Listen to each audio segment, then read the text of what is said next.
propose un voyage dans le temps.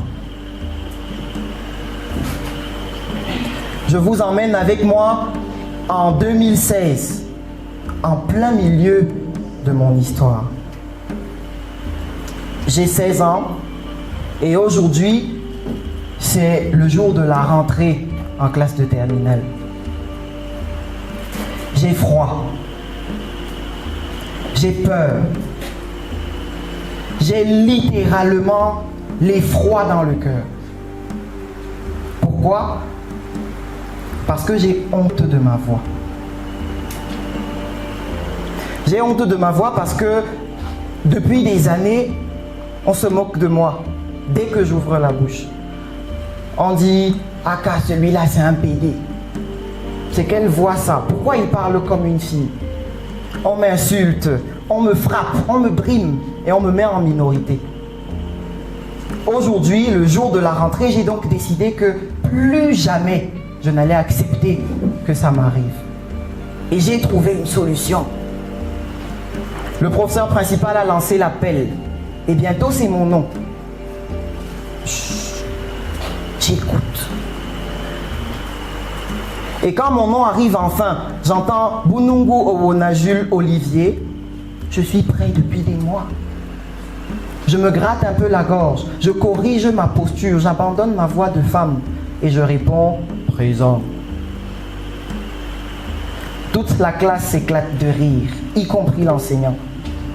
Parce qu'en réalité, tout le monde a compris que j'ai essayé de changer ma voix et que c'était un échec. Ce jour-là, mesdames et messieurs, j'ai compris qu'on ne peut pas échapper à qui on est. Et j'ai décidé de ne plus jamais essayer. Cette histoire, c'est peut-être la mienne en 2016. Mais combien d'entre vous, sinon combien de gens, adoptent le même genre de mécanisme chaque jour qui passe? Combien de gens cachent ce qu'ils sont en termes de personnalité? Combien de gens cachent ce qu'ils ont en termes de conviction? Pas parce qu'ils sont faibles. En 2016, je n'étais pas faible. Pas parce qu'ils sont bêtes ou qu'ils n'ont pas la moindre valeur. Mais parce qu'il leur manque quelque chose que tous les grands hommes et les grandes femmes du monde ont. Que tous les super-héros du monde ont toujours possédé. Il leur manque du courage. Notamment le courage de leurs convictions.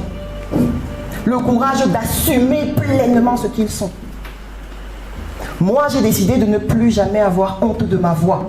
De ne plus jamais avoir honte de tracer ma voix. Et je suis devenu enseignant d'art oratoire. Je suis convaincu que le leader, c'est celui qui a une lumière en lui et qui utilise cette lumière comme une lampe pour éclairer le chemin des autres. Le leader, c'est celui qui a une lumière en lui et qui utilise cette lumière comme une lampe pour éclairer le chemin des autres. Le problème, c'est qu'on ne cache pas le soleil dans une boîte de carton. D'accord? On ne cache pas la lumière que vous avez en vous dans ce que j'appelle ce soir des habits, des complexes, la peur de l'échec, les craintes, la peur du ridicule et les blessures du passé.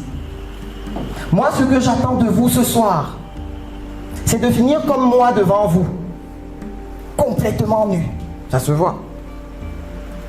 Ce discours est la preuve que je tente de me déshabiller et j'aimerais que vous fassiez la même chose. C'est difficile d'être soi-même. C'est difficile de se débarrasser de ses complexes et de ses blessures. Ce serait difficile pour n'importe qui. Mais la bonne nouvelle, c'est que vous n'êtes pas n'importe qui. Vous êtes capable de percer votre ballon, de laisser partir l'ancien, de laisser arriver le nouveau. Et moi, je vous demande de laisser partir les complexes qui vous habitent, de laisser partir les craintes qui vous habillent, pour laisser votre lumière briller de toute sa splendeur.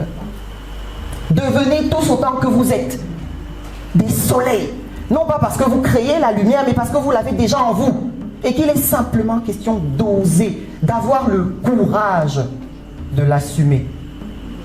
Mon message pour vous ce soir est donc clair, mesdames et messieurs.